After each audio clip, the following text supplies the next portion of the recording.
आज हम 18 पापों के अंतर्गत 15वें पाप की चर्चा करेंगे, जिसका नाम है पर परिवाद।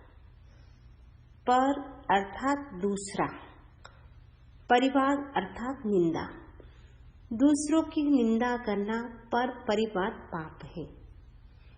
निंदा करने वाला दूसरों में दोष देखता रहता है।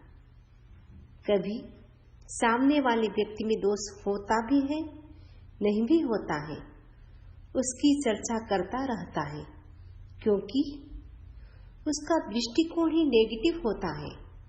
इसलिए गुण में भी दोष देखता रहता है। प्रसिद्ध कहानी है, एक बार कृष्ण जी दुर्योधन और युधिष्ठिर को बुलाते हैं। दुर्योधन से कहा, आज आपको एक काम करना है। इस द्वारिका नगरी में जितने भी लोग हैं, उनमें जो भी गुण है उसकी लिस्ट बना करके लाना है।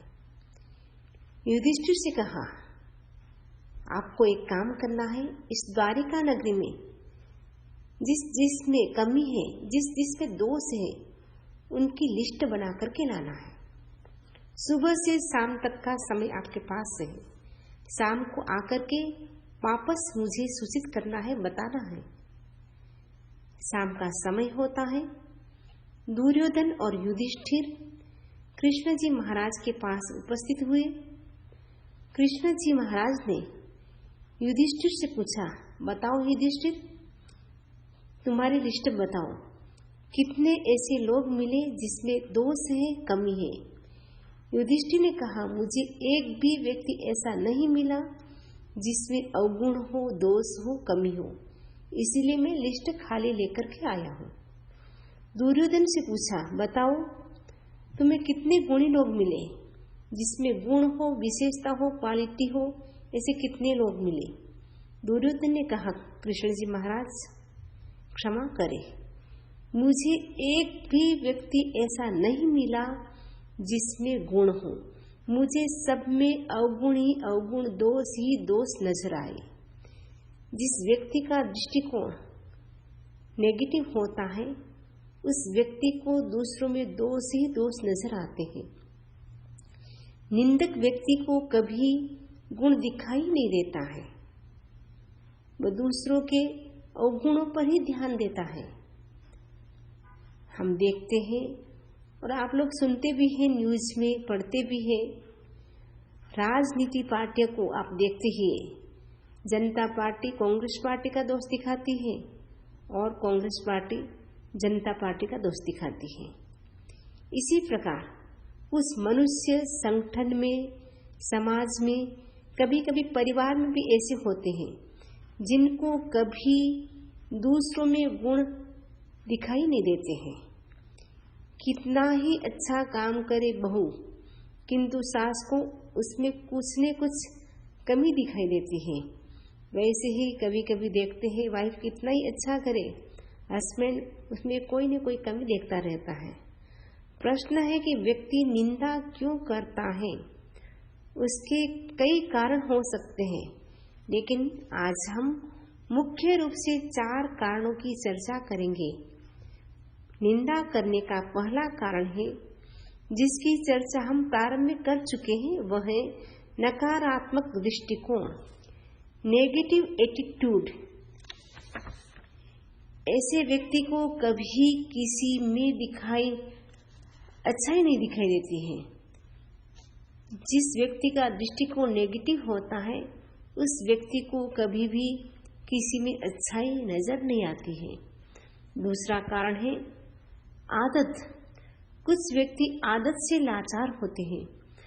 दूसरों की निंदा किए बिना उनका भोजन भी डाइजेस्ट नहीं होता है। जब निंदा करते हैं तभी उनको आनंद आता है, रस आता है। तीसरा कारण है परदोष दर्शन की वृत्ति। दूसरों में दोष देखने की वृत्ति होती है, दूसरों के दोष को ही देखते रहते हैं। चौथा कारण है जिसमें सृजनशीलता अर्थात क्रिएटिविटी का अभाव होता है।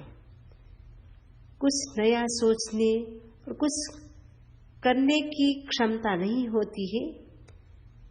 कहावत भी है, खाली दिमाग शैतान का घर होता है।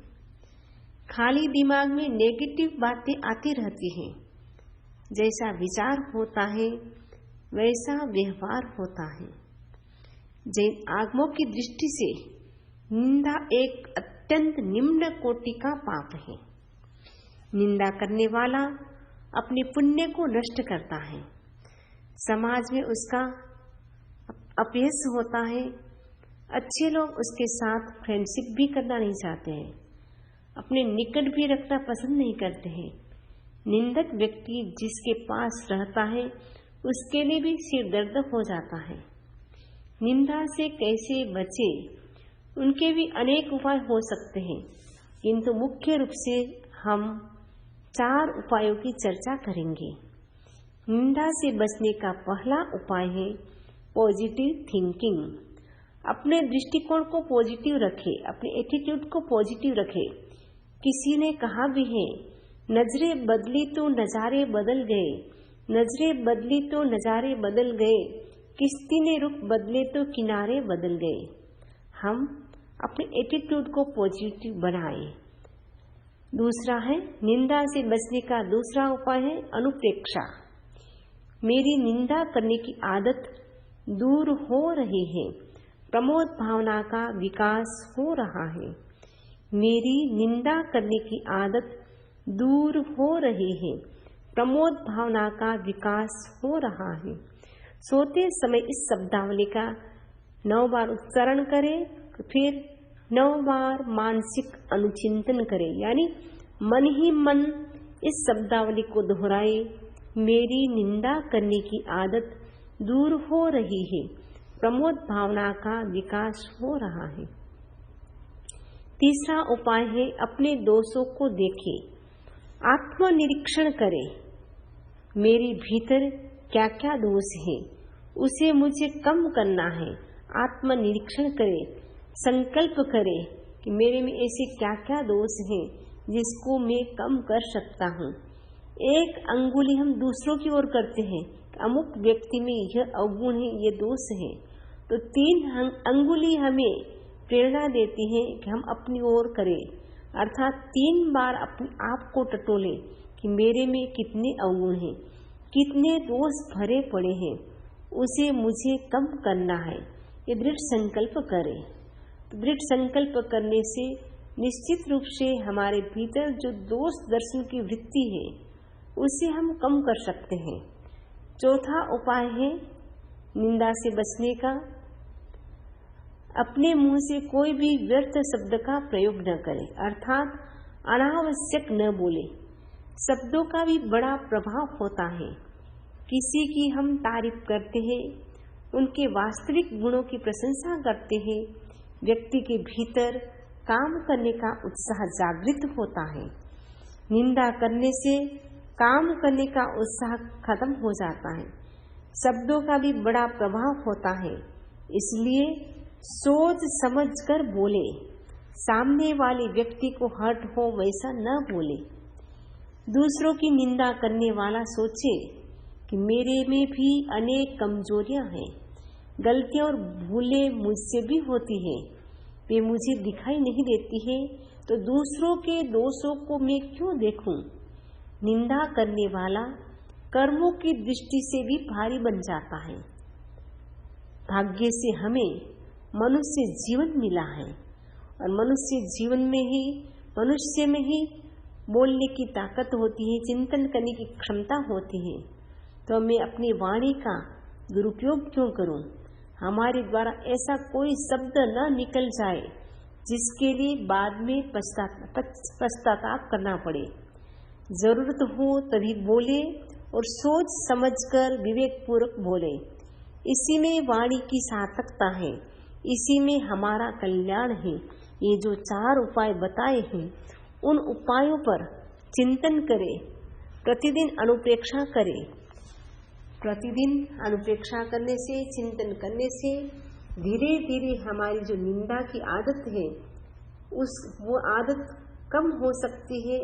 ये जो पर परिवार जो पाप है उससे हम बच सकते हैं। इसी आशा के साथ ओम अरहम, ओम अरहम।